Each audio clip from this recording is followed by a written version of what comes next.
அதாவது எடப்பாடி பழனிசாமி அவர்களையும் கூப்பிட வேணாம், பல்டி பழனிசாமின்னு கூப்பிடலாம் அப்படின்ற மாதிரி பேசியிருக்காரு ஒருத்தர். யார் அவர்? அறநிலையத்துறை அமைச்சர் சேகர் பாபு. அவர் தான். அவர்கிட்ட என்னன்னா, எதிர்கட்சி தலைவர் எடப்பாடி பழனிசாமி அவர்கள் நான் பேசிய கருத்துக்கு கண்ணுக்காது மூக்கெல்லாம் வச்சு பேசுறாங்க அப்படின்ற மாதிரி ஒரு கருத்து சொல்லியிருக்காராம். இதை கேள்வியா கேட்டோன்னே சேகர் பாபு அவர்கள் என்ன சொல்றாரா, அவர் தானே பேசினாரு, அவர் முன்னாடி ஒன்று பேசினாரு, அதுக்கப்புறம் இன்னொன்று பேசினாரு. அவர் எடப்பாடி பழனிசாமின்னு பேர் வைக்கிறதுக்கு பதிலாக பல்டி பழனிசாமின்னு பேர் வச்சிடலாம், அந்த மாதிரி பல்டி அடிச்சுட்டு இருக்கார் அப்படின்னு விமர்சனத்தை பண்ணி அவங்களுடைய சாதனைகளை பற்றி பட்டியல் போட்டு பேசியிருக்காரு சேகர் பாபு அவர்கள். அவர் தானே பேசினாரு. அவரை எடப்பாடி பழனிசாமி என்று அழைப்பதை விட பல்டி பழனிசாமி என்று அழைக்கலாம். நேற்றைக்கு முன்தினம் அறநிலையத்துறையின் சார்பில் கல்லூரியிலே தொடங்கப்படக்கூடாது என்றார். நேற்றைக்கு என்ன சொன்னார்? கடுமையான எதிர்ப்பு ஏற்பட்ட பிறகு அறநிலையத்துறை சார்பில் நான் கல்லூரியில் வேண்டாம் என்று சொல்லவில்லை, அரசு சார்பிலே கல்லூரிகள் தொடங்கினால் ஏற்புடையதாக இருக்கும், அனைத்து வசதிகளும் கிடைக்கும் என்று சொன்னார். பூனை கண்ணை மூடிக்கொண்டால் பூலோகம் இருண்டு போனதாக நினைக்கும் என்பால் அதுபோல் அவருக்கு நாட்டு நடப்பே தெரியவில்லை. நம்முடைய காளிகாம்பாள் திருக்கோயில் சார்பிலே நடைபெறுகின்ற கல்லூரியில் ஆண்டுதோறும் அந்த மாணவ செல்வங்களுக்கு கட்ட வேண்டிய கட்டணத்தை இலவசமாக திராவிட முன்னேற்ற கழகமே கட்டி கொண்டிருக்கின்றது. அந்த மாணவ செல்வங்களுக்கு உண்டான புத்தகப்பை மற்றும் புத்தகம், பேனா, தண்ணீர் பாட்டில் போன்றவற்றை கல்வி குழுமத்திலே இருக்கின்ற இந்து சமய அறநிலையத்துறை சார்பில் அமைக்கப்பட்ட கல்வி குழுமத்திலே இருப்பவர்கள் இலவசமாக வழங்கி கொண்டிருக்கின்றார்கள்.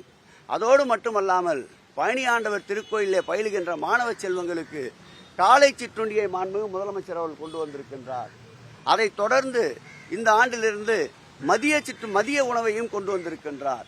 அதோடு மட்டும் இல்லாமல் அந்த கல்லூரியிலே தங்கி பயிலுகின்ற உண்டு உறைவிடமாக பயன்படுத்தி கொண்டிருக்கின்ற மாணவ செல்வங்களுக்கு முழு நேரமும் கட்டணமில்லா உணவை வழங்கி கொண்டிருக்கின்றார்.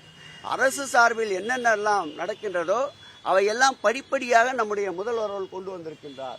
உதாரணத்திற்கு சமீபத்திலே ஏகாம்பரநாதர் திருக்கோயில் சார்பிலே செயல்படுகின்ற அந்த பள்ளி என்பது மாண்புமிகு முதலமைச்சர் அவர்கள் ஆட்சிக்கு வந்த பிறகு பாதுகாக்கப்பட்ட பள்ளி. அங்கே 1000 மாணவர்கள் பயின்று கொண்டிருக்கின்றார்கள். அந்த மாணவர்களுக்கு அனைவருக்கும் 10, 11, 12 படிக்கின்ற மாணவர்களுக்கு 10,000 ரூபாயை வழங்கியிருக்கின்றோம். அதோடு அந்த மாணவ செல்வங்களுக்கு தேவையான 146 மிதிவண்டிகளை வழங்கியிருக்கின்றோம். இப்படி அரசில் என்னென்ன சலுகைகள் கிடைக்கிறதோ அதையெல்லாம் படிப்படியாக கொண்டு வந்திருக்கின்றோம். அவரை நான் கேட்கின்ற ஒரே கேள்வி, அந்த கட்சியினுடைய நிறுவனர் புரட்சி நடிகர் அவர்கள் 82ஆம் ஆண்டு அதே பள்ளியில் பாலிடெக்னிக் கல்லூரியை கொண்டு வந்தார். அவருக்கும் இந்த வார்த்தை பொருந்துமா இல்லையா? அதன் பிறகு அந்த கட்சியினுடைய பொதுச் செயலாளர் 2 முறை முதலமைச்சராக இருந்தவர் அம்மையார் அவர்கள் கல்லூரியை கொண்டு வந்தார், மகளிர் கல்லூரியை பழனியிலே. அப்படி என்றால் அவருக்கும் இந்த கூற்று பொருந்தும் அல்லவா? இவர் என்ன அரசியல் ஞானியா? மற்றவர்கள் எல்லாம் எந்த விதமான விவரம் தெரியாத தலைவர்களா? ஆகவே எடப்பாடி அவர்கள் வாயை கொடுத்து மாட்டிக்கொண்டார் வசமாக. கொல்லிக்கட்டை எடுத்து தலையை சொரிந்து கொண்டிருக்கின்றார். தீர்ப்பு 2026ஆம் ஆண்டு மக்கள் தீர்ப்பு, மகேசன் தீர்ப்பு என்பார்கள். இன்றைக்கு மாணவ செல்வங்கள் குதித்து போயிருக்கின்றார்கள்.